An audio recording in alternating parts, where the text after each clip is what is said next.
a todas y a todos por estar acá en una nueva charla de este ciclo que se llama Históricos del Movimiento Peronista. En el día de hoy vamos a introducirnos en la vida de el compañero Rodolfo Walsh. A mi entender es el que expresaba mejor el sentimiento militante en aquellas épocas a través de escritos. Pero bueno, no me quiero explayar mucho más, porque para eso tenemos a nuestro invitado, que es Lautaro Batista Rodríguez. Bueno, voy a presentarlo un poco.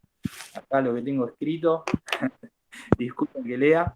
El compañero Lautaro es un militante peronista, delegado de UPCN, sociólogo, docente en Historia Social General y Argentina de la Universidad de Ciencias Sociales de Lomas de Zamora.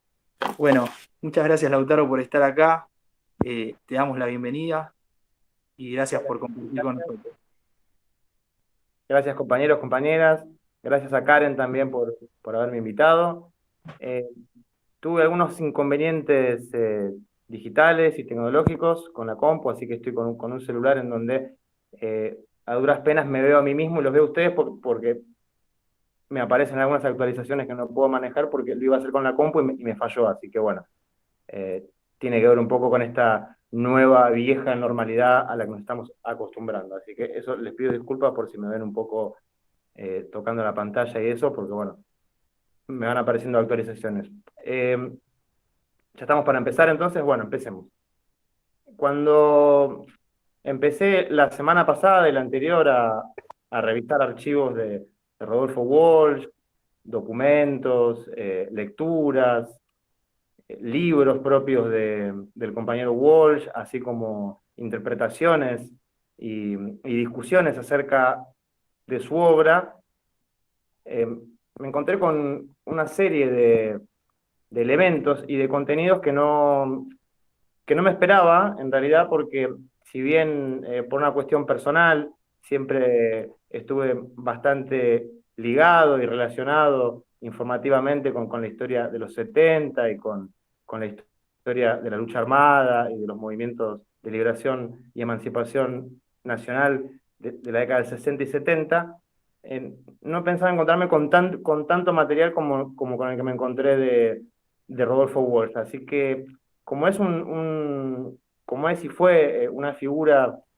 que tiene múltiples significados, múltiples sentidos, es decir, es una figura que dio y que da para el debate en general, voy a intentar ser lo más claro y cristalino posible con, con esta disertación, pero para eso voy a tratar de mezclar un poco la figura individual de Rodolfo con el contexto histórico de la década de 50, 60 y 70, que es básicamente la época en la que tuvo mayor participación como periodista, como escritor y como militante. Yo tengo en cuenta que en los próximos encuentros ustedes creo que van a ver también la figura de Mujica, creo que la de John William Cook, y si no me equivoco, la de Jaureche también, así que van a tener también más adelante contexto de época, pero me parece que es muy difícil hablar de la figura individual de Rodolfo sin tener en cuenta qué ocurría a medida que él iba desarrollando su escritura y su compromiso, ¿no?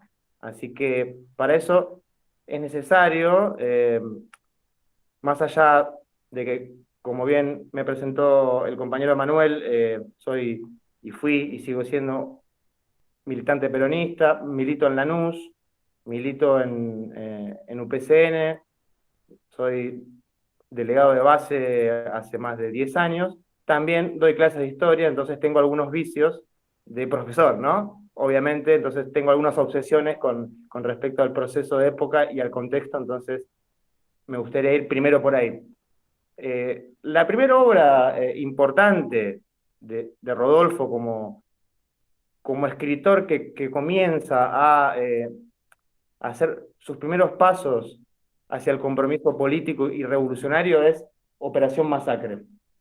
Espero que se pueda ver aquí porque estoy con el celular. ¿Se ve ahí? Sí, Perdón, sí, ¿eh? sí, se ve perfecto. Como les decía, tuve problemas con la compu y no es lo mismo lo que yo tenía preparado en la compu para pasarles de pantalla a pantalla que esto, pero bueno. Este es el primer documento histórico que elabora Rodolfo Walsh, Operación Masacre, ¿no? Que tal vez es conocido por muchos de nosotros o por compañeros con los que hemos hablado, o sutilmente hemos escuchado acerca de los efectos que tuvo la escritura y la divulgación de Operación Masacre.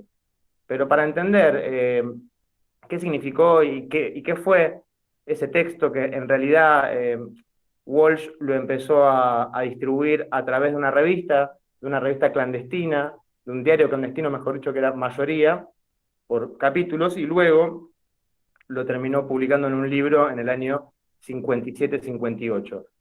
Nosotros es preciso que nos sumerjamos mínimamente en la época de la década del 50 y 60 que, si bien hay muchas cuestiones del presente que nos linkean con esa época, es decir, el odio de las clases dominantes con respecto al peronismo, la persecución que ha sufrido el sindicalismo y la militancia peronista en los 4 años de gobierno liberal, conservador y oligárquico de Juntos por el Cambio. Hay cuestiones a tener en cuenta y nexos en común, pero también yo los invito a que nos sumerjamos en la década del 50, es decir, no había celulares, eso es muy importante tenerlo en cuenta, muy poca gente tenía teléfonos, es decir, tener teléfono en aquella época era para clases medias altas, o tal vez alguien en el barrio tenía un teléfono y muchos se podían juntar o no a recibir algún tipo de información a través de ese compañero que tenía un teléfono en su casa, ¿no? Esto para tenerlo en cuenta, no había Netflix tampoco, no había YouTube, es decir, las formas de comunicación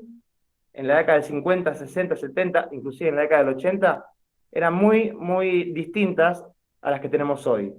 Yo, obviamente, que no quiero hacer una comparación odiosa y plantear que antes la gente se comunicaba mejor que ahora, pero sí es importante que no pensemos todas las épocas como nuestra época, que tratemos de hacer levemente ese ejercicio para comprender también las problemáticas de la militancia, así como las virtudes que también tenía la militancia sin celulares, sin redes. Mejor dicho, las redes de esta época eran redes sociales, reales, físicas, es decir, redes que ustedes también como militantes y delegados y dirigentes ferroviarios las conocen, es decir, las redes que tienen que ver con el barrio, con el club, con la identidad que uno va construyendo con los compañeros, las redes de solidaridad y de sentido que uno construye con semejantes y con compañeros con quienes más o menos vamos construyendo un nosotros, ¿no? Bueno, estas redes en la década del 50 existen, y sobre todo existen después del golpe de 1955 a Perón.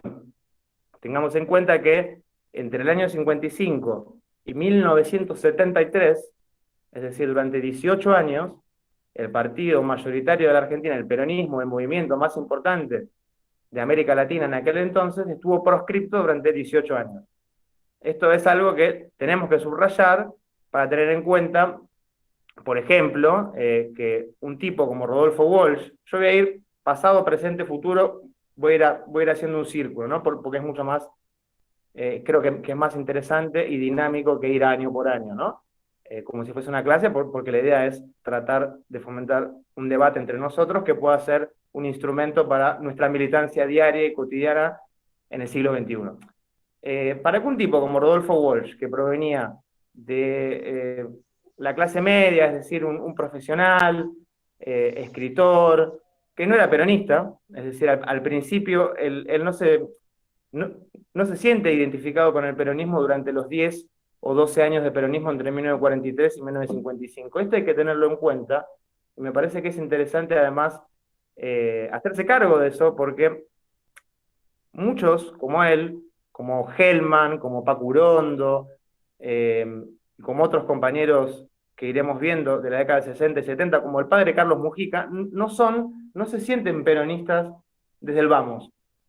En primer lugar, porque tienen poco, Rodolfo Walsh tenía muy poco que ver con los obreros industriales, con los obreros ferroviarios, con los obreros textiles. tenía muy poco que ver con el sentimiento y la forma de vida popular. De hecho, él mismo lo va a reconocer que por diversas razones de índole personal, él estaba de acuerdo con el golpe del 55. Y con esto yo creo que tampoco hay que escandalizarse, también personajes históricos y muy importantes para la historia mundial y para la historia de luchas de América Latina, como por ejemplo Ernesto Che Guevara, él también reconoce luego en cartas que intercambia con Juan Domingo Perón en el exilio, porque hay cartas Perón-Che o Che-Perón, donde él también va a reconocer que no apoyaba el peronismo y que después va a comprender y a entender qué significaba el peronismo para los sectores populares, para los morollos, para los trabajadores. ¿Con esto qué quiero decir? Que fue tan burda la represión, tan salvaje la dictadura de 1955 en adelante, la que desaloja del poder a Perón, la que comienza con un bombardeo en Plaza de Mayo en junio del 55 que deja más de 300 muertos, ¿no? Tengamos en cuenta esto. La aviación de la Marina tiene su bautismo de fuego, es decir, se inician en la guerra, entre comillas, porque no era una guerra, bombardeando a su propia población. Esto yo lo subrayo y lo planteo en términos así un poco escandalosos, ¿no? Porque en general, excepto tal vez en los últimos años, en donde hay todo un regreso de, de la historia popular argentina y un debate, por lo menos cuando yo era chico y adolescente, en los colegios no veíamos esto y no se daba. Yo no sé si a ustedes les pasó, si lo vieron o no, pero en general el bombardeo de Plaza de Mayo, que dejó más de 300 muertos y cientos de heridos, prácticamente pasa en los libros escolares, inclusive en muchas universidades, como en la UBA, por ejemplo, pasa como un renglón o dos, son dos renglones. Sí, hubo un bombardeo con tantos muertos, y sigue. 300 muertos, ¿no? Es para tener en cuenta, no es poco, no, no es para minimizar que la forma que tuvieron de comenzar a instalar el golpe de Estado fue bombardeando una plaza desarmada, en donde en general, justo ese día que se produce el bombardeo de Plaza de Mayo, había niños y niñas de colegios que estaban yendo a visitar la Plaza de Mayo. Entonces, esto en general no se plantea, no se dice, y nosotros creo que esto como militantes peronistas, como militantes del campo popular, nacional, como sindicalistas, tenemos que, creo, ¿no? Humildemente, que tener en claro que nuestros adversarios o enemigos, en general, tienen una determinación asesina que nosotros no tenemos y no vamos a tener, ¿no? Es decir, nosotros no estamos de acuerdo con la violencia como método de construcción política. Una cosa es en dictadura, por supuesto, ¿no? Uno en dictadura tiene que defenderse como pueda y tiene que tratar de recuperar la democracia, pero esto para tener en cuenta porque siempre nos tildan a nosotros o nos caracterizan, por ejemplo, a los sindicatos, a los militantes gremiales como patoteros, violentos, o que somos arbitrarios y no tenemos prácticas supuestamente democráticas o republicanas, cuando en general, y esto no es para victimizarse, sino para hacer un análisis crítico de la historia y la realidad en general, quienes utilizan un lenguaje y una práctica violenta que a veces lamentablemente llegó, o muchas veces llegó a el exterminio físico de nuestros compañeros o de las generaciones que nos antecedieron, son ellos, y han sido ellos. Por suerte, hoy en día se presentan a elecciones, pero tampoco hay que confundirse, ¿no? Es decir, vienen de ahí. Volviendo entonces, tipos como Rodolfo Walsh, que se pasan progresivamente al peronismo en la década del 60 y 70, son muy importantes en realidad también porque no son solo ellos, cientos de miles de personas, y sobre todo personas jóvenes, mucho más jóvenes que el personaje que nos convoca hoy, se van a pasar y van a ir engordando las filas del peronismo entre la década del 60 y 70, producto en parte de el bombardeo de Plaza de Mayo de 1955, producto de los 18 años de proscripción del peronismo, producto también de que, por ejemplo, la dictadura de Aramburu y Lonardi, que es la que desplaza del poder a Perón, redacta, desarrolla y ejecuta un decreto de ley, que es el tristemente célebre decreto 4161, que prohibía decir en voz alta la palabra Perón. Peronismo evita los muchachos peronistas, es decir, un decreto que en aquella época prohíbe decir una idea en voz alta. Y esto, imaginémonos, ¿no? Para personas que nacen en la década del 50 o que en el año 56 tienen 10 años o tienen 15 años, van desarrollando y creciendo en una Argentina, en un país en donde no se pueden decir determinadas palabras, porque está prohibido. Pensemos la locura que implica eso, lo irreal que podría ser, ¿no? Yo creo que los Yankees podrían hacer 8 series con respecto a esto, ¿no? Es decir, lo burdo y lo absurdo que era este tipo de represión total y absoluta y cotidiana, ¿no? Sumando además, por supuesto, que el golpe del 55, que en general no es tan tenido en cuenta como el golpe del 76, implicó también la tortura, la cárcel, el exilio y la represión a cientos de miles de trabajadores y delegados de base. Cientos de miles de personas que de un día para otro vieron su vida diaria, su cotidianidad en los talleres, en las fábricas, en sus sindicatos, arrasada, totalmente arrasada. Este es el contexto en el cual Rodolfo Walsh va a escribir Operación Masacre, que, como decíamos al principio, es una obra muy importante. Yo les recomiendo que la lean cuando puedan. Traten de no leerla un domingo a la tarde o un domingo lluvioso porque es muy impactante. Esto es a título personal, pero volví a leer Operación Masacre en los últimos días y tengo que reconocer que terminé casi llorando porque es muy fuerte, eh, es muy expresiva, y era muy expresiva la forma de escribir de Rodolfo Walsh. ¿Por qué digo esto? Porque Operación Masacre reconstruye, un año después, una serie de fusilamientos, de asesinatos, que provoca el Estado Nacional, la policía, las Fuerzas Armadas, la dictadura de Aramburu, frente a un grupo de civiles y de militares que intentan recuperar la democracia, por supuesto a través de un ataque violento a quienes habían hecho el golpe del 55.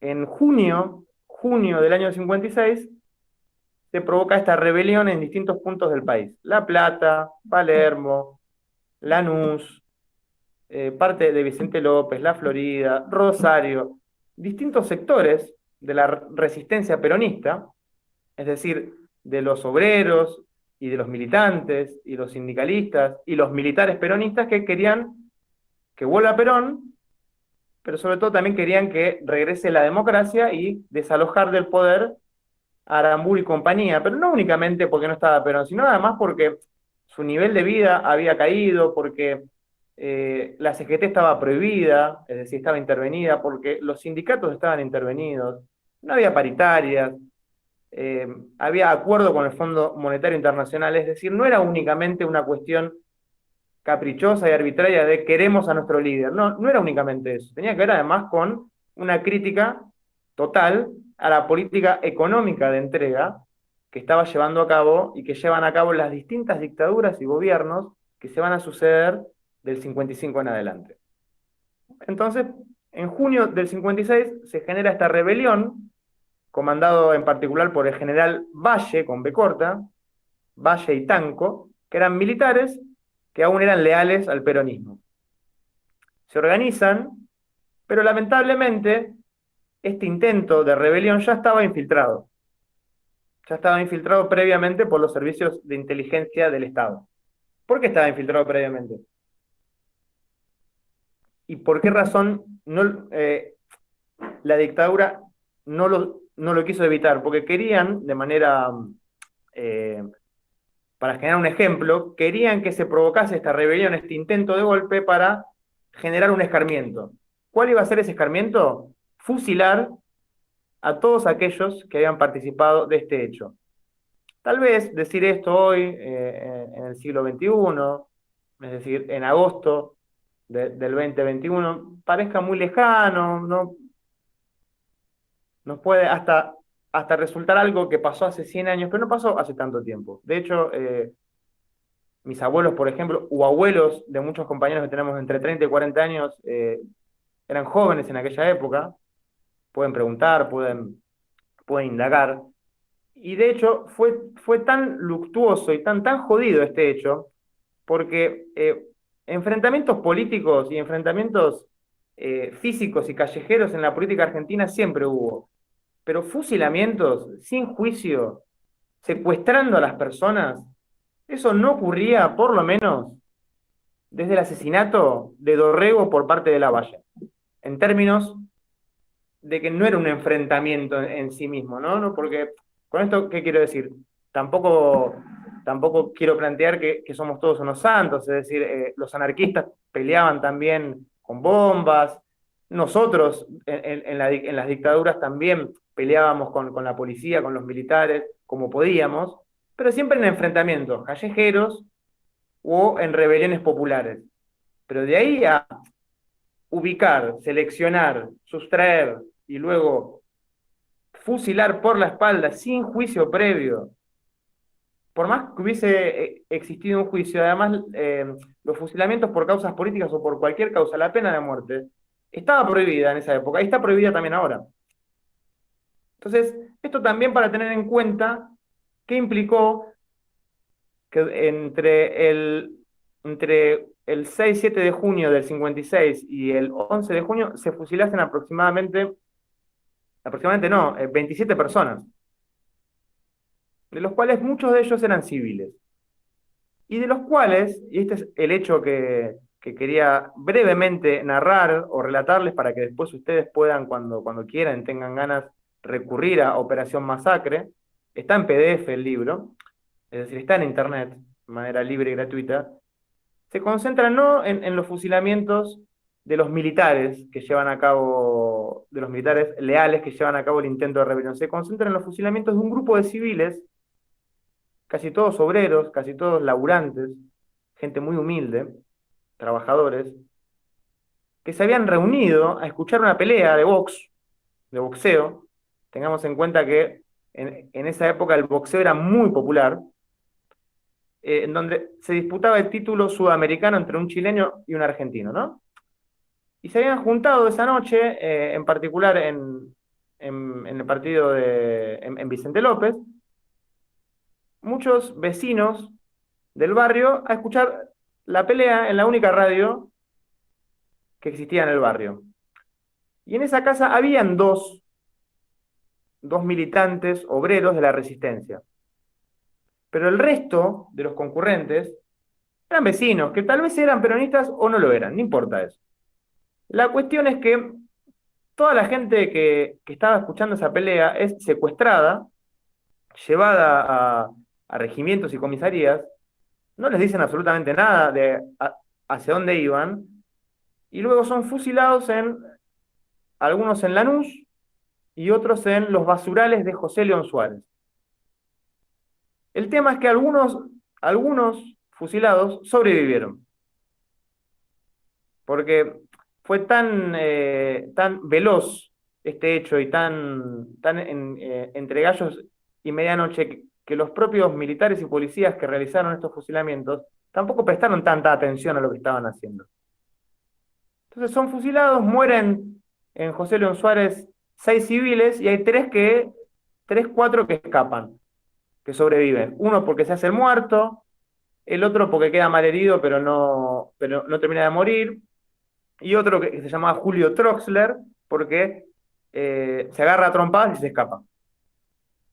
Bien, Rodolfo Walsh, el escritor, el intelectual, el periodista que no se dedicaba a la política, un año después de estos acontecimientos, un poco menos tal vez, estaba en un bar en La Plata donde él vivía, donde vivía su señora también, estaba jugando al ajedrez, cafeteando, le gustaba mucho el ajedrez, cuando escucho una frase en la mesa de al lado que dice, hay un fusilado que vive. hay un fusilado que vive, hay un fusilado que vive, y le retumba esto, ¿no? Hay un fusilado que vive. Y a partir de ahí comienza su periplo y comienza su transformación de periodista, de escritor que no tenía nada que ver con la realidad social, con el mundo popular, y mucho menos con el peronismo, comienza con esta obsesión a ver qué había ocurrido. A todo esto, los fusilamientos de José León Suárez, los fusilamientos del general Valle y de todos los que participaron de la intentona, de la rebelión contra Aramburu y compañía, eh, tampoco esto había sido ni publicado en los diarios, ni había salido en ningún lado. Las bases peronistas, los trabajadores lo sabían. ¿De qué manera? Bueno, por las redes orales de transmisión, ¿no? Por el boca a boca. Pero no había una condena explícita por ningún lado. Y de hecho, una vez que se descubre, en parte gracias a las investigaciones de Walsh, quién es el autor o quién es uno de los autores materiales de las órdenes de esa noche, ¿no? De fusilen a estos y a estos no, que era el coronel Desiderio Suárez, eh, tampoco es juzgado. En verdad iba a ser juzgado en el plano civil, en la justicia civil, y lo terminan sustrayendo a la justicia militar, donde tampoco es juzgado. Es decir, son crímenes que nunca tuvieron justicia. Eh, Algunos de los que fueron fusilados y sobrevivieron siguieron apareciendo durante muchísimos años como muertos, inscriptos como muertos, para el Estado Nacional, quiero decir.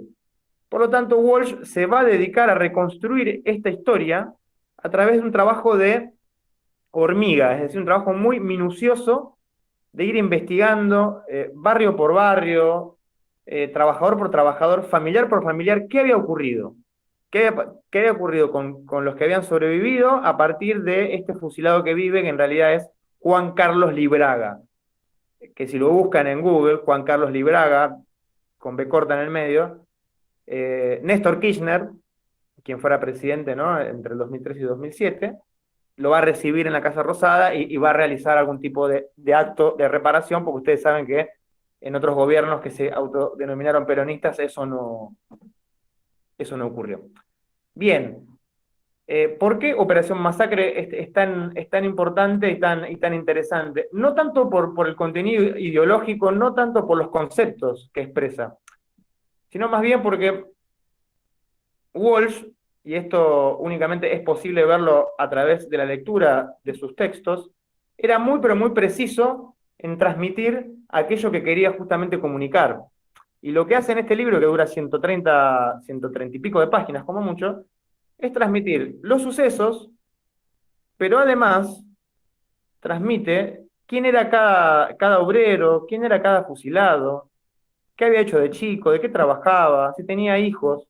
Prácticamente todos tenían hijos, todos eran laburantes, varios tenían 5 o 6 hijos, varios de ellos, luego de haber sido asesinados, dejaron, como les decía recién, familias enteras sin sustento económico, perseguidas además.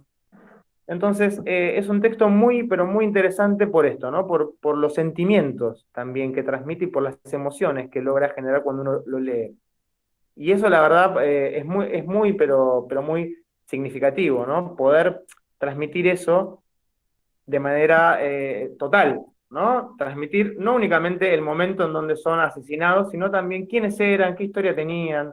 Y les digo la verdad, lo leen y te da escalofríos, te genera mucha tristeza, mucho dolor, y algunas cuestiones que me generaron a mí en términos personales, es que algunos diálogos que reproduce Walsh entre los milicos, los policías y los obreros, eh, como que nos permiten empezar a ver desde ahí lo que iba a ser la dictadura genocida del 76, la de los 30.000 desaparecidos.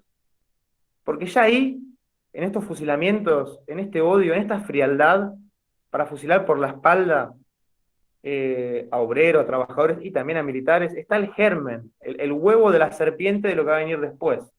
Es decir, esa capacidad que va a tener, esa capacidad lamentable, asquerosa que va a tener el Estado Nacional en asesinar y secuestrar a cientos de miles de activistas y de compañeros. Bien, volviendo entonces, ¿hay alguna duda, alguna pregunta? Yo no tengo problema, si alguien quiere decir algo, si estoy yendo muy rápido, eh, si quiere alguien intervenir y decir, no, me Por parece ahora, que perfecto.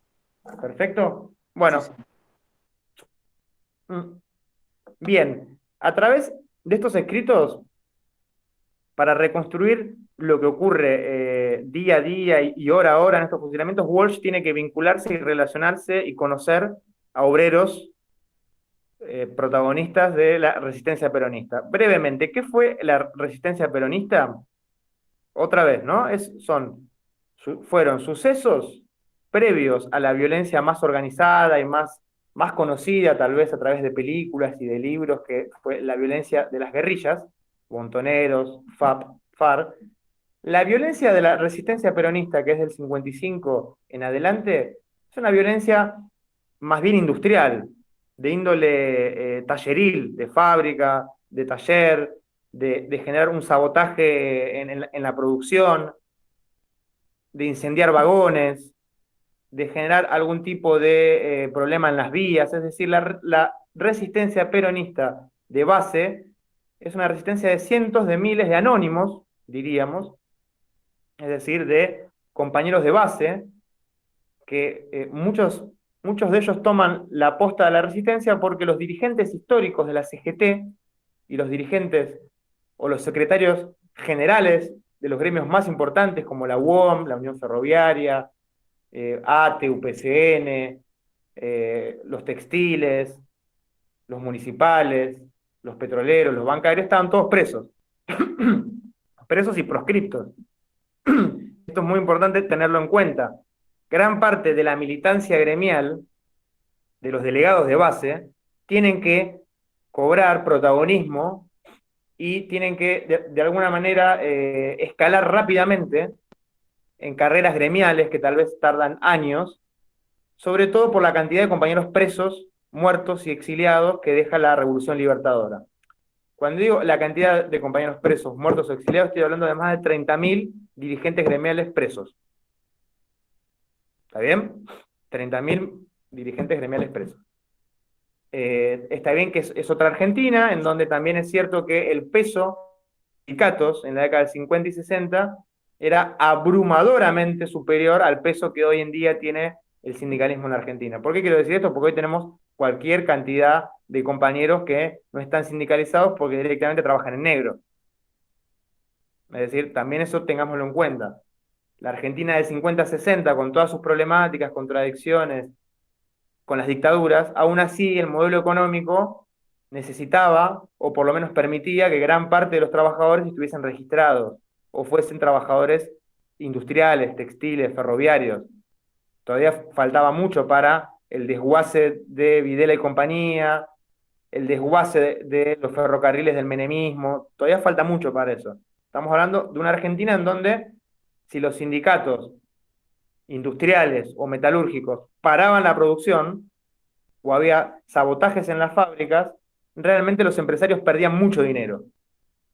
Hoy por hoy eso no está tan claro, por supuesto que es muy importante el poder de lucha y de negociación que tenemos nosotros desde los sindicatos, pero también es cierto que hay una porción significativa de la población que no está afiliada a ningún gremio directamente porque tampoco tienen la posibilidad porque el modelo económico tampoco lo permite. Bien, volviendo a esto, Walsh tiene que relacionarse con estos personajes, ¿no? Con militantes de carne y hueso que tienen que hacerse rápidamente en la lucha en clandestinidad, sin la CGT, sin Perón y sin el Estado. Eso para tenerlo en cuenta también. No había recursos del Estado, la CGT estaba intervenida, el conductor máximo del movimiento estaba exiliado y la forma de comunicarse en aquella época era a través de discos o de cartas. Después, mucho después, van a haber otras modalidades, pero por supuesto que al no haber celulares, no haber YouTube ni canales de YouTube, por supuesto imagínense que la comunicación entre Perón y la resistencia obrera tardaba días en ejecutarse y no era directa, siempre era mediada por alguien que traía esa información. Esto también para que nos hagamos un poco la idea de la importancia de la transmisión oral de las luchas y de nuestra identidad en aquella época. ¿Y por qué digo la transmisión oral?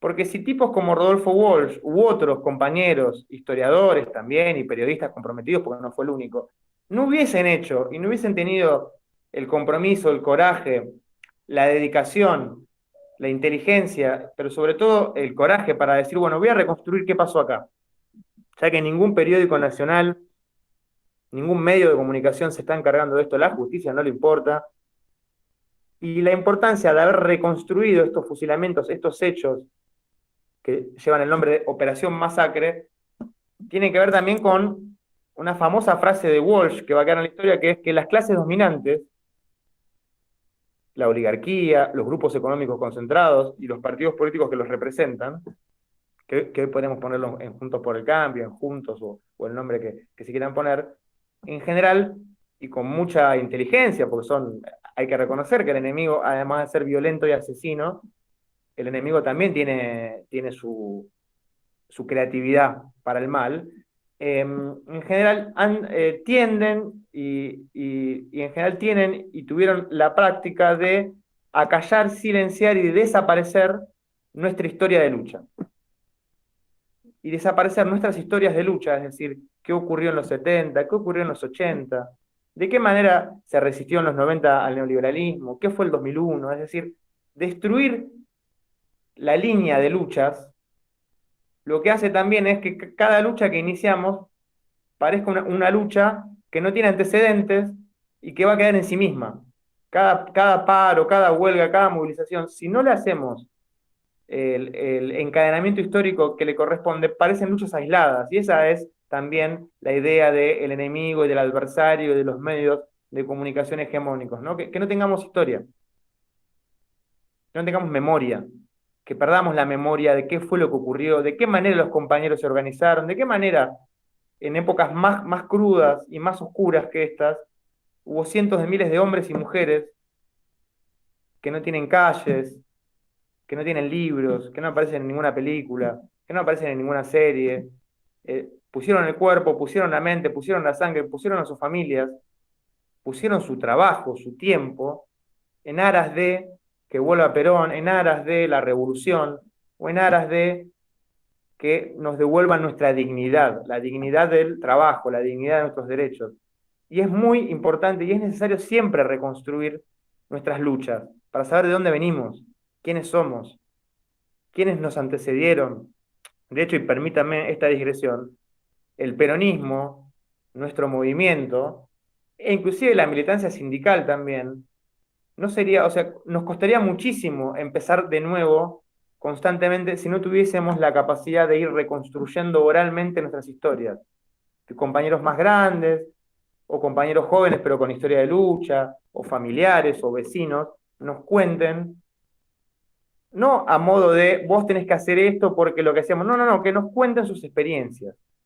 Sería muy difícil que el peronismo siga teniendo como tiene aún hoy claves para responder frente a las injusticias, claves para responder frente a la desigualdad, si no fuese también por eh, este esfuerzo durante años y años de muchos compañeros por reconstruir qué fue lo que nos pasó, cuáles fueron nuestras derrotas, porque también si no aprendemos de nuestras derrotas, es complicado también poder avisorar el futuro, porque si no uno repite también y vuelve a repetir errores del pasado, errores de concepción. Por ejemplo, ¿no?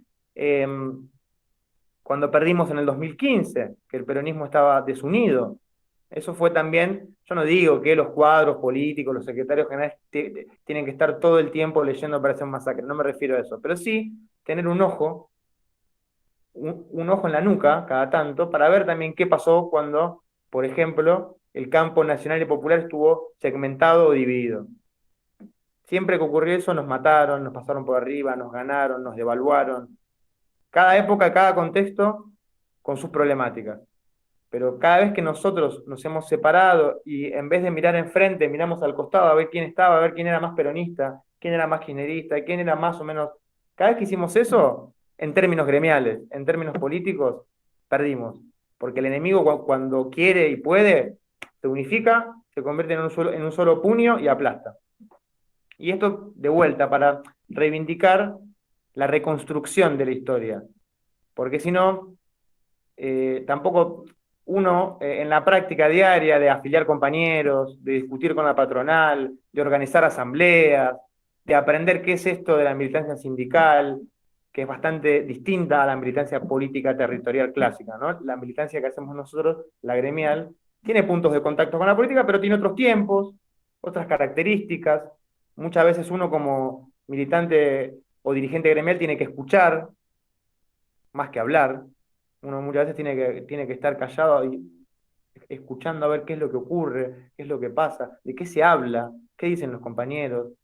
Eh, y todo esto también, por eso, es importante que en el día a día uno tenga también esto, el sentido de la historia para no volver a repetir. Bueno, volviendo entonces a Walsh, Operación Masacre y al resto de sus distintos momentos como escritor y político que nos sirven para entender de qué manera tantísimos compañeros que no venían del peronismo, que no venían del mundo obrero, que no venían del sindicalismo, comienzan a sentirse peronistas. Peronistas y revolucionarios, o revolucionarios peronistas.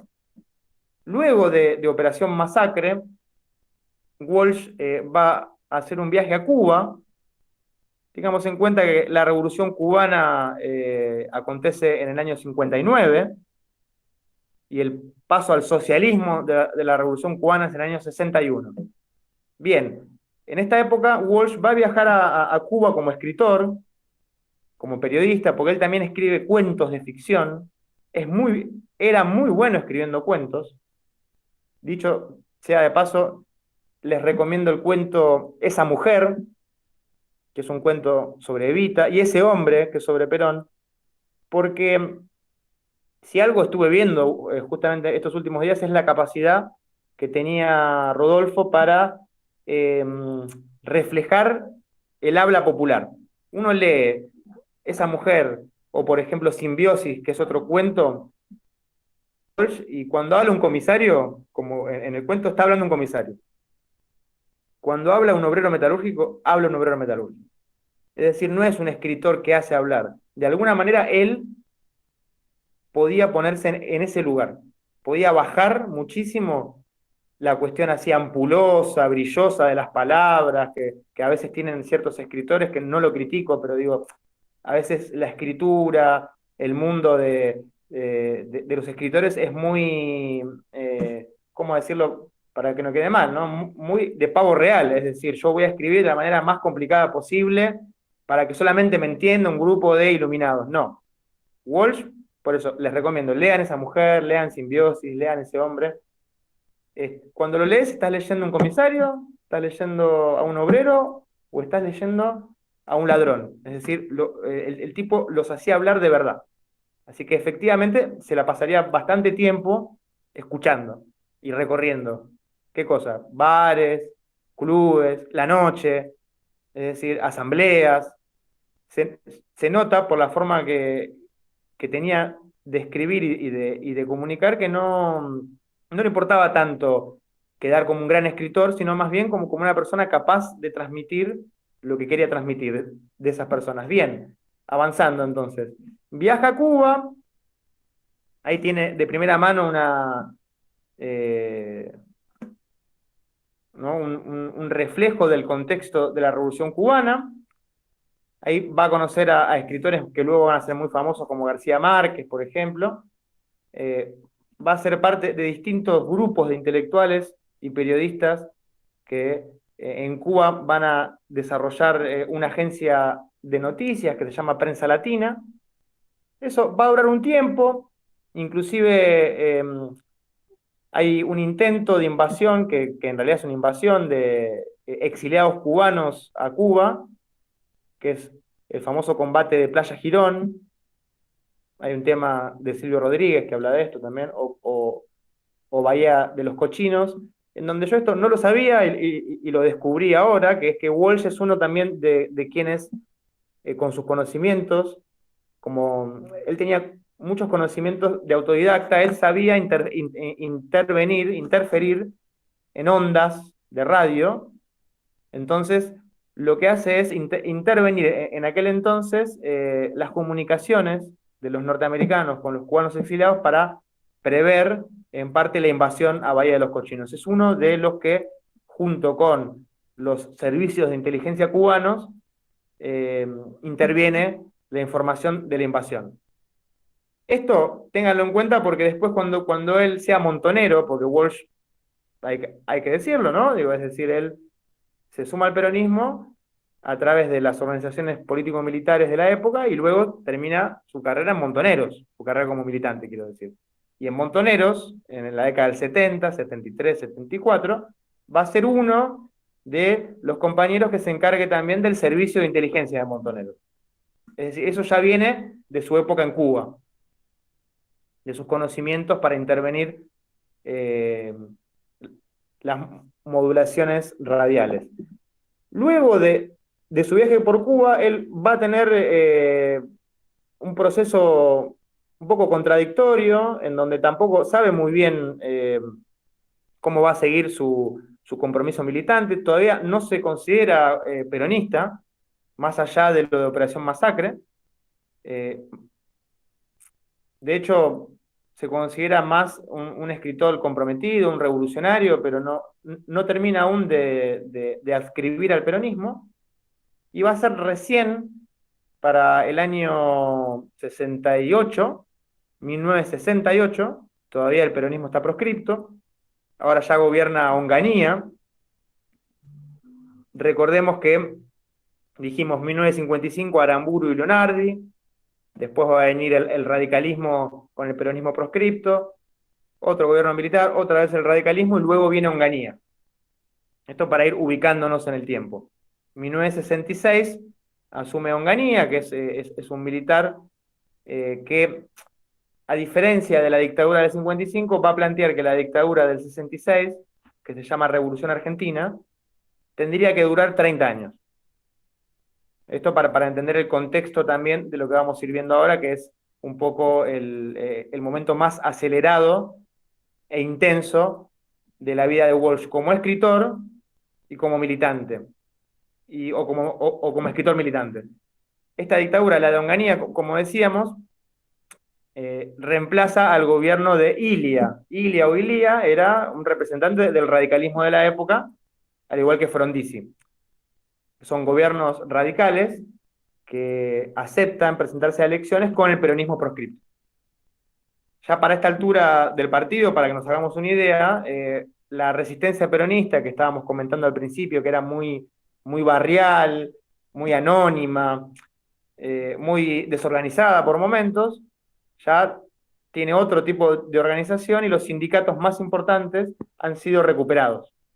Esto para hacer un corte entre lo que es los primeros años duros del 55 en adelante con lo que va a ser el 66. Ya para el año 66, la CGT está constituida, hay un dirigente muy, pero muy importante que es el Lobo Bandor.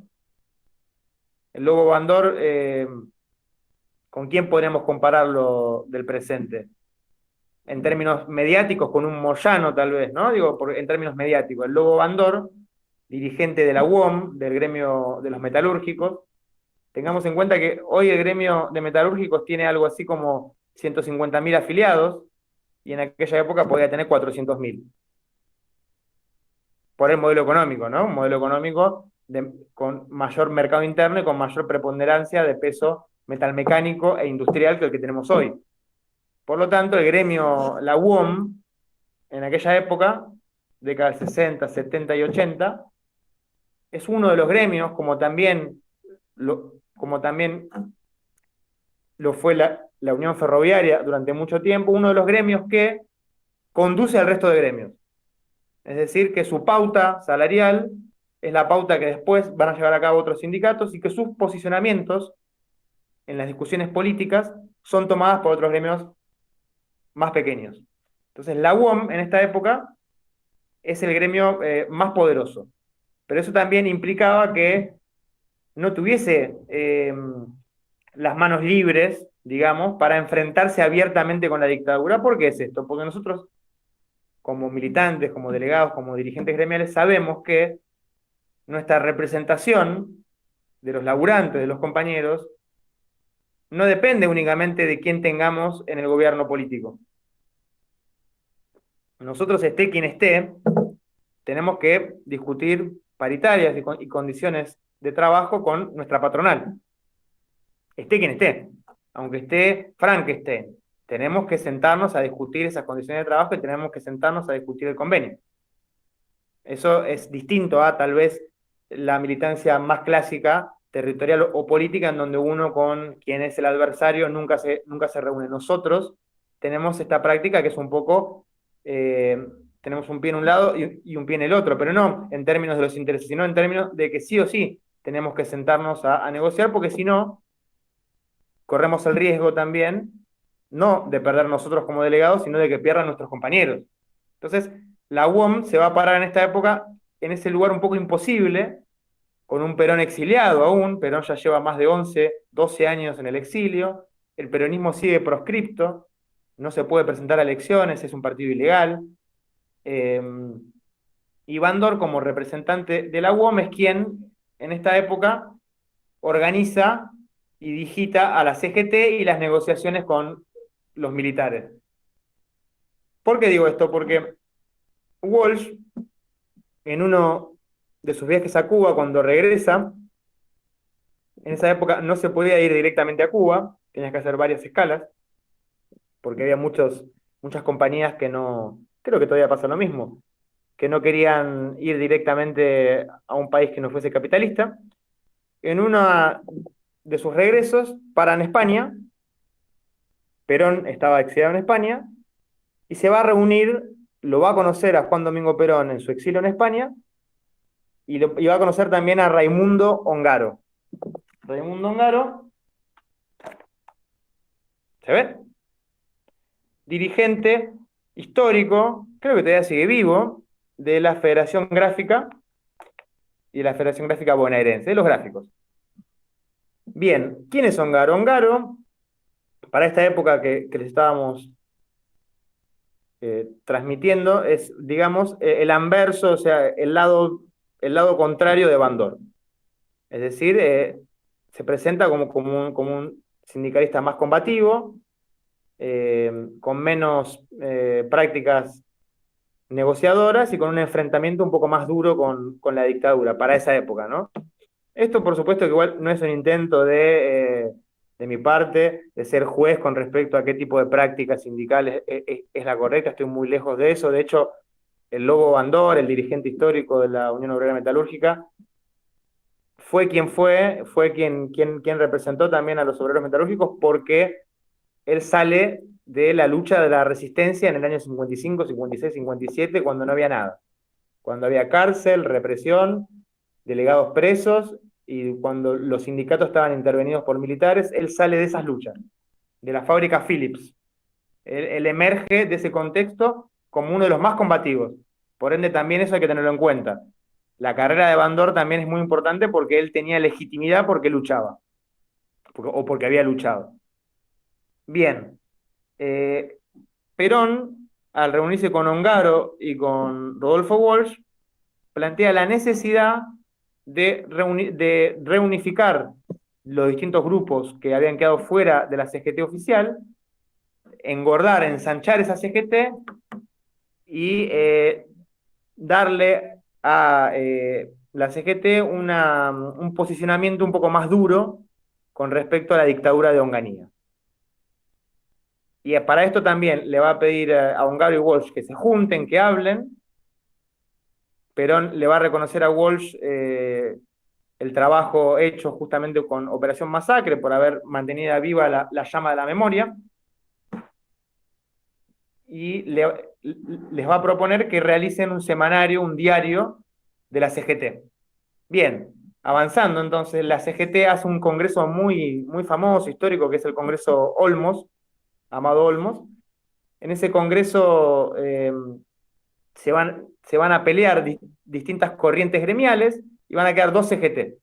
Una llamada CGT de los argentinos y la otra, la CGT Azopardo, en una de las tantas veces que han habido una, dos o tres CGT. Del lado de la CGT de los argentinos quedan los autodenominados o llamados en esa época gremios más combativos, entre ellos también estaba la Unión Ferroviaria, UPCN, gráficos, farmacéuticos y distintas corrientes gremiales y sindicatos del interior. Sobre todo, la CGT de los argentinos va a tener mucha presencia de filiales y regionales del interior, que para ese entonces, producto de las políticas económicas de Onganía, que en algo eran bastante parecidas a algunas políticas económicas de Juntos por el Cambio, hay mucha industria y mucha industria destruida en el interior, porque hay muchísima penetración en la época de Onganía de capital foráneo, de capital extranjero, de capital norteamericano.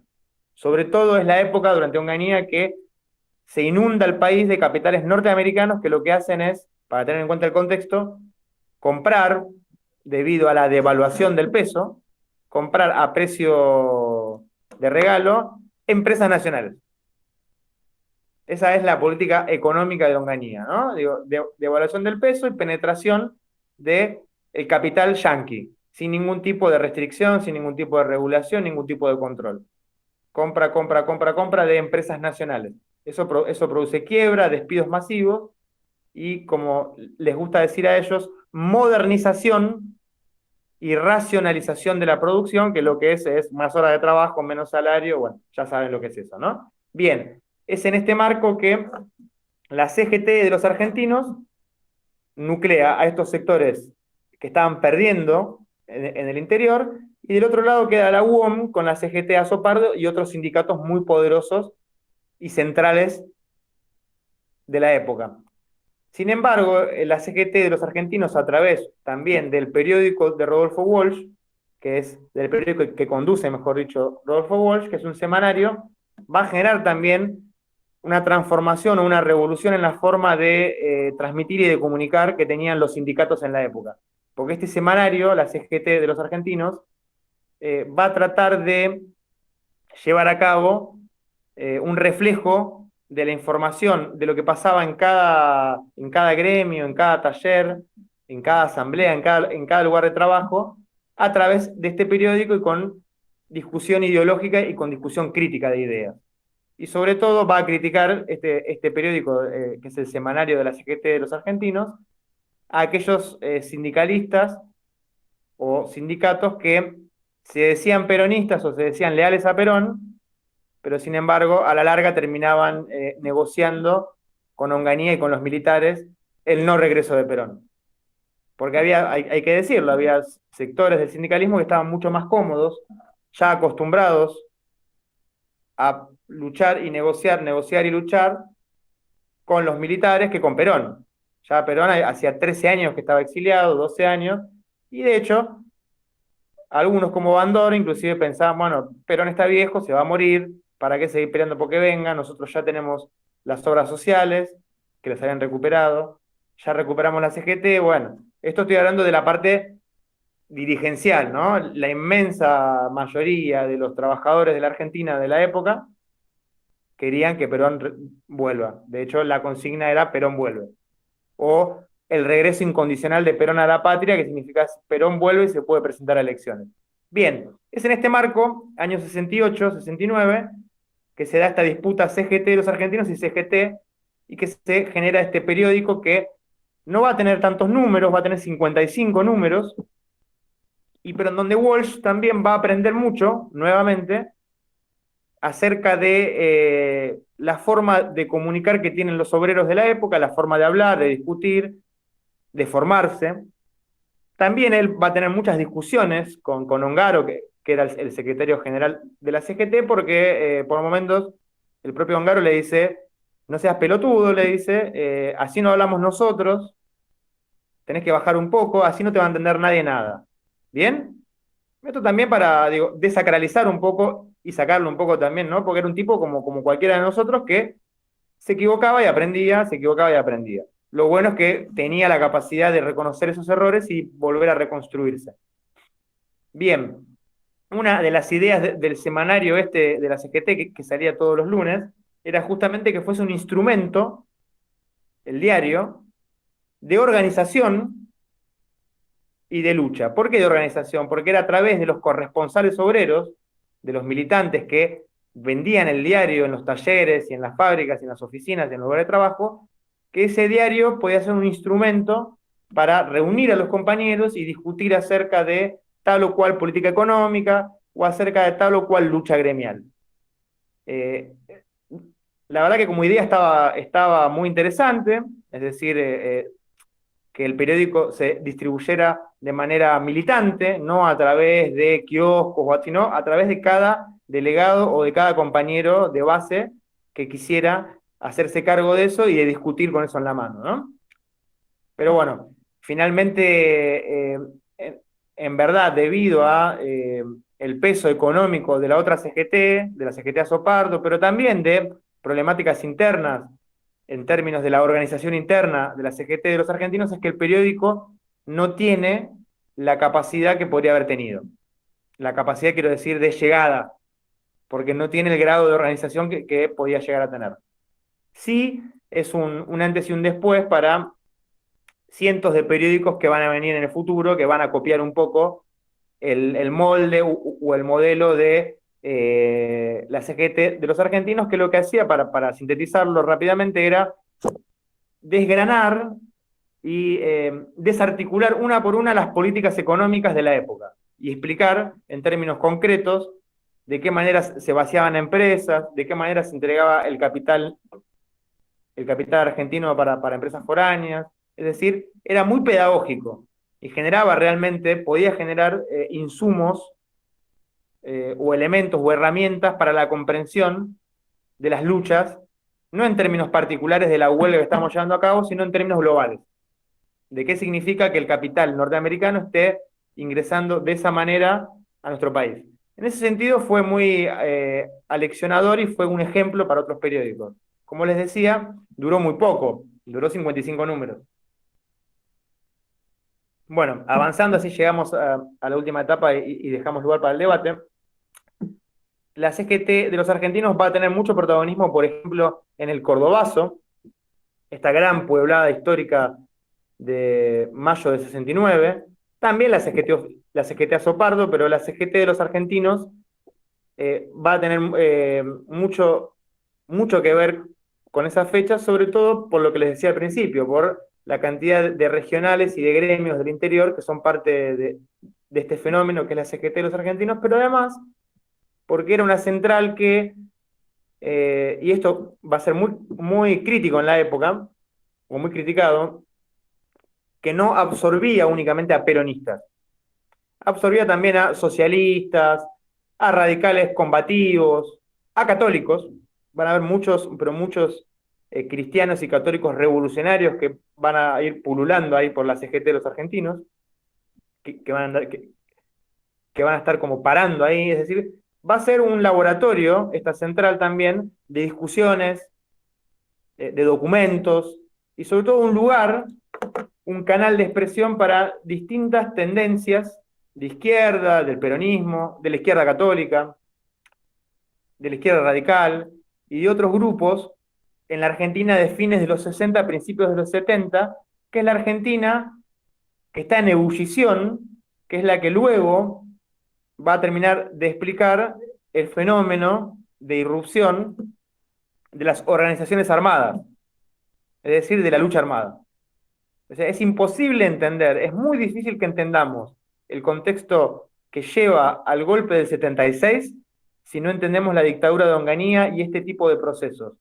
¿Por qué quiero decir esto? Porque la dictadura de Onganía, y perdón que me ponga tan puntilloso en esto, a diferencia de la del 55 de Aramburu y compañía, que era asesina y torpe y todo lo que ya sabíamos, y a diferencia de los gobiernos que siguieron después, que eran civiles pero condicionados, la dictadura de Onganía se plantea gobernar por 30 años, se plantea que no hay tiempos, hay objetivos, no hay plazos, hay objetivos. Cuando lleguemos a que la Argentina sea republicana, democrática y los negros no voten al peronismo, ahí, en ese momento, vamos a llamar a elecciones. Pero eso se va a dar cuando, bueno, no sé, hay que ver. Bien, debido a esto, no solo es que se interviene la CGT durante el gobierno de Onganía, no solo es que después se va a intervenir la CGT de los argentinos, lo van a encarcelar a Ungaro, van a ir todos presos, lo van a encarcelar también a Bandor, le van a sacar después también le van a intervenir las cuentas bancarias a todos los sindicatos.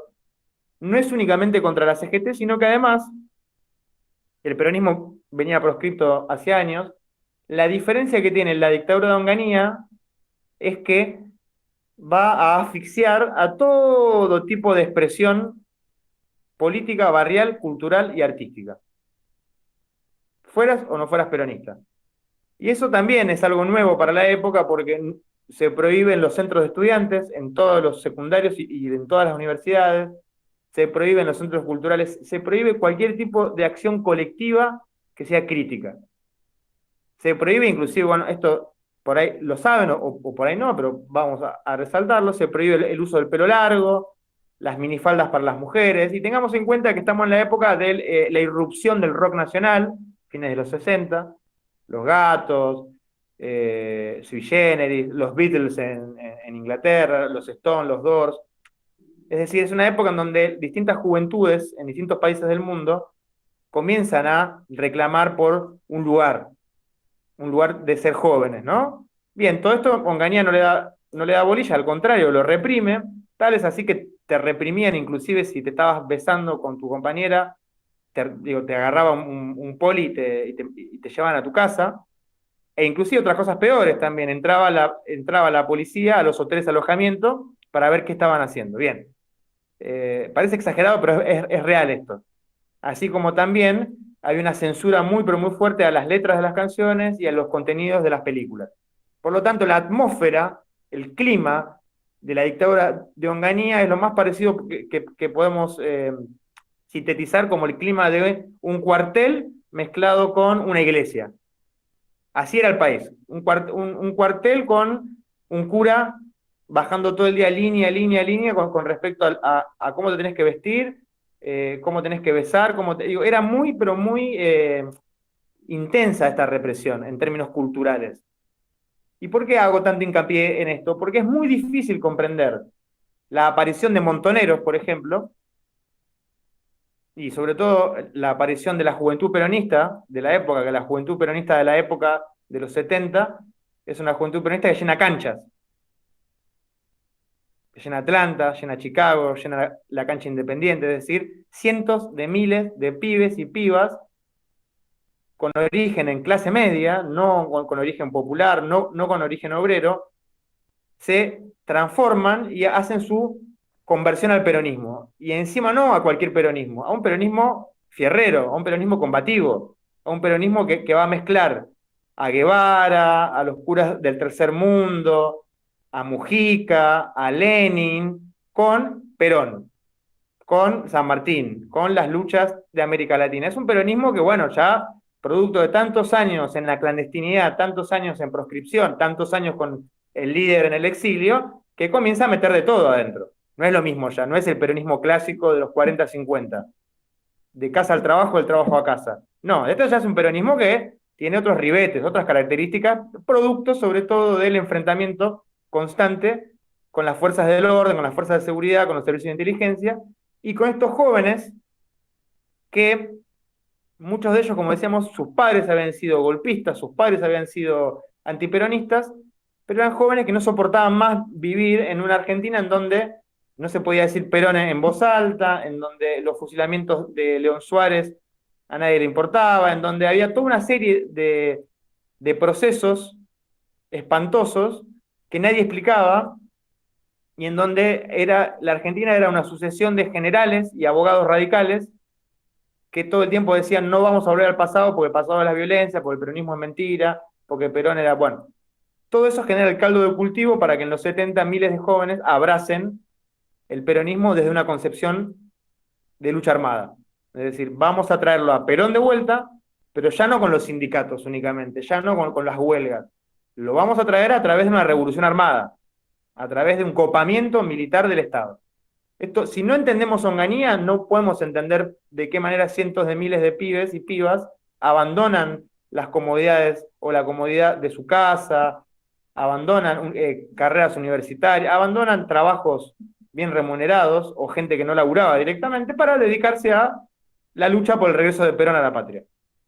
¿Por qué digo todo esto? Porque si no, uno, desde el siglo XXI, hablar de la guerrilla de los 70, parece que estamos hablando de un conjunto de infiltrados, de locos, de cientos de miles de personas que eran manipuladas por una conducción. No, en realidad es un proceso histórico. ¿No? Para entender de qué manera alguien abandona la comodidad de su casa, agarra un rifle o un revólver y va a apretar a un policía o va a generar un golpe de comando donde puede perder su vida, y eso lo hace en términos de la política y no en términos de plata, no en términos de fama, no en términos de un montón de otras cuestiones que hoy tal vez están más en boga, ¿no? En términos de la violencia callejera. No estamos hablando de eso, estamos hablando de gente que hacía eso y que ponía el retorno de Perón por encima de su vida. No estoy diciendo que yo esté de acuerdo ni que esté bien, únicamente tratar de explicar de qué manera se construye una persona o cientos de miles de personas que eligen ese camino para su vida. Bien, Walsh, Rodolfo Walsh, está dentro de ese mundo, no es ajeno a eso. No podemos entender por eso la figura de Walsh, un tipo que no tenía nada que ver con el mundo obrero, que no tenía por qué dedicarse a la lucha armada, ni por qué dedicarse a investigar cuestiones que le ponían en riesgo su vida. El tipo lo hace. Y no es el único. Hay cientos de ejemplos de personas de sectores medios que abrazan al peronismo indignados, ofuscados y ofendidos en su más mínima dignidad por las mentiras de las clases dominantes. Volviendo entonces, estábamos por eso en el Cordobazo y en los comienzos de la década del 70. Aramburu, que es uno de los protagonistas del golpe a Perón del 55 y es el que firma la ley marcial que permite fusilar a los 26 fusilados que comentamos recién. Aramburu era un general retirado en el año 70, pero un general retirado, expresidente de facto, pero que sonaba en los círculos militares como posible presidente, que reemplazara a Onganía. Bien, ¿qué pasó con esto? Aramburu es secuestrado por un grupo de 8 jóvenes de entre 18 y 25 años, que se hacen pasar por militares, lo secuestran, y lo secuestran para que dé explicaciones sobre dónde está el cadáver de Eva Perón, porque estaba secuestrado, y que dé explicaciones acerca de los fusilamientos de José León Suárez y de Valle y compañía, es decir, de Operación Masacre. Lo secuestran, le hacen un juicio revolucionario, es decir, le leen sus crímenes y lo van a justiciar, como se dice en la época, lo van a fusilar, lo van a matar. Bien, ahí nace Montoneros, 1970. Mayo de 1970. Entonces, para entender esto, ¿por qué un chico de 18 años o de 23 años secuestra a un expresidente para lo que implicaba hacer eso en la Argentina de Onganía? Nos tenemos que retrotraer a cómo empezamos la charla. Al decreto 4161, al bombardeo de Plaza de Mayo, al secuestro de cadáver de Evita, sumado también a los fusilamientos que Walsh también nos transmite y nos deja para la historia. Y Montoneros nace de esta manera y además nace con jóvenes católicos. Esto para despejar cualquier tipo de cuestión de antizurda, ¿no? Los tipos que forman, los hombres y mujeres que forman la primera estructura de grupo dirigente de Montoneros son católicos. El comunicado que comunica, valga la redundancia, lo que le había pasado a Aramburu, es un comunicado que dejan en los diarios, dice abajo de todo, viva Perón, pero no muerte. Pero no muerte dice, y abajo dice, que Dios nuestro Señor se apiade de su alma, por Aramburu. Este es el origen de Montoneros. Bien, para ir acelerando y cerrando, que ya estamos en 4:30 y me van a matar, me van a justiciar. Como decíamos, Walsh no va a ser ajeno a esta época, ni él, ni Hellman, ni Pacurondo, que son otros, Hellman o Pacurondo también eran amigos de Walsh, poetas, escritores, periodistas del carajo, que también se suman al peronismo. Pacurondo y Hellman se suman al peronismo provenientes del comunismo.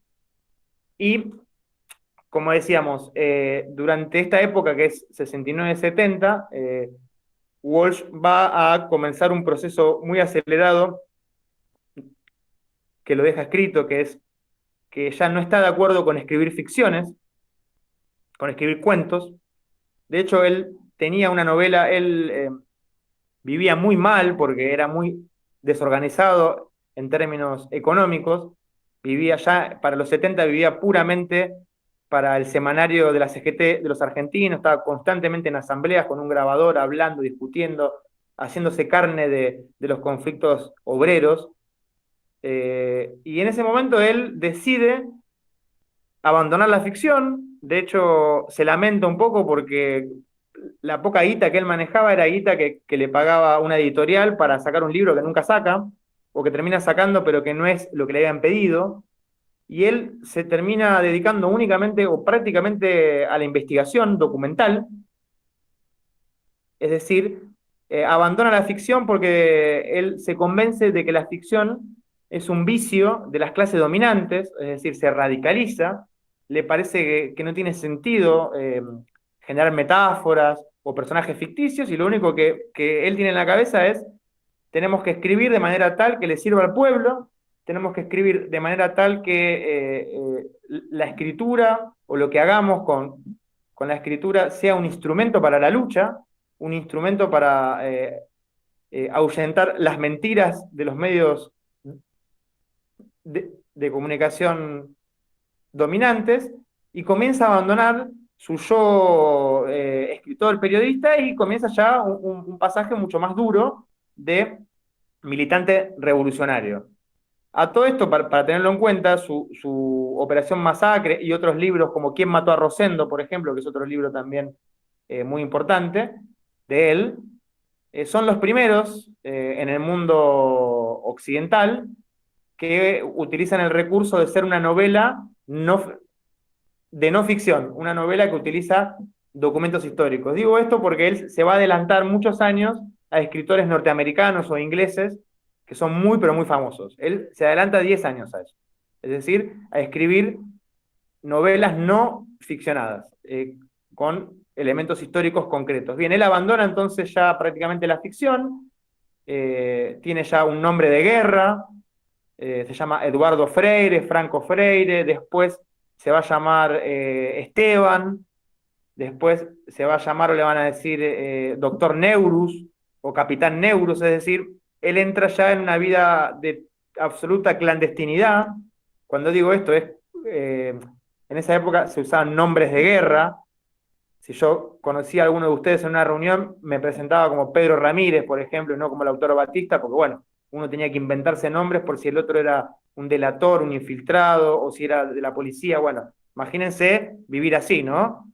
Todo el tiempo pensando: mi nombre no es mi nombre, mi historia es otra. Bueno, Walsh hace este proceso que le genera, por supuesto, un sacrificio interno y profesional, porque era un tipo que podía escribir, podía hacer cualquier cosa con respecto a su capacidad como escritor.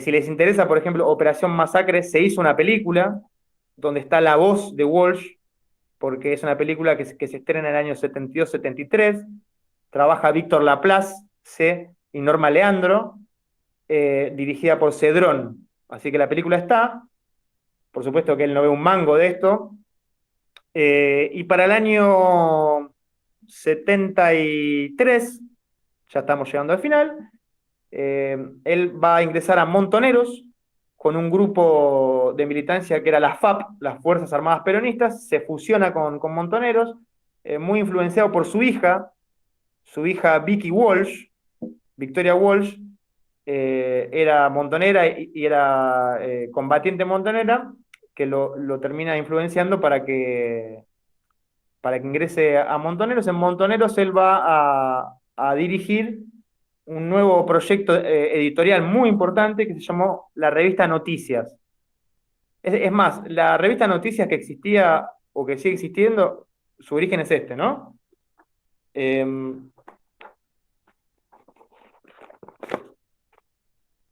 ve ahí? Al revés se ve, ¿no? Bien. Bueno, la revista Noticias va a tener un seleccionado de periodistas, ahí dice Dolor, que es la tapa de cuando muere Perón, ¿no? Cuando muere Perón, Noticias saca una tapa que dice Dolor. Bien, es una revista es un diario que va a tener cerca de 200.000, 300.000 ejemplares por semana, que a diferencia de las otras experiencias de Walsh, esta experiencia sí que es muy popular, porque Noticias lo que hace es tenerlo a él, a Horacio Berbisky, a Paco Urondo, a Miguel Bonazo, a Martín Caparrós, bueno, y a una serie de periodistas que tenían en esa época 20 años y que hoy tienen 70, y lo que hace es tener espectáculos, deporte, política, y era un diario de montoneros, pero que tenía, que nadie sabía que era realmente de montoneros, y que además tenía una línea muy popular. En la tapa era muy popular, hablaba de fútbol, de deporte, y bajaba línea entre líneas. Ese es un proyecto muy importante que va a realizar, que va a ser una escuela para periodistas. Si lo quieren encontrar en el presente, el único que tiene algo así similar a la forma de escribir y de recolectar información es Horacio Berbisky. Eh, Tengamos la opinión que tengamos con respecto a él como persona, como militante, Berbisky se va a formar con Walsh.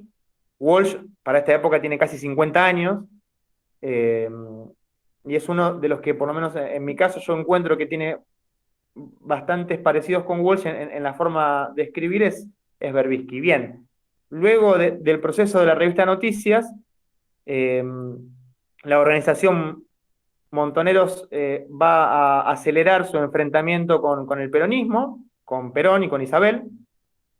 Va a haber un enfrentamiento muy, muy jodido entre el peronismo ortodoxo o el sindicalismo tradicional y lo que representa en esa época Montoneros, que Montoneros, además de ser una organización guerrillera, tiene un frente de masas, que es la Juventud Peronista, que son cientos de miles de militantes en los barrios, en las villas, en las universidades.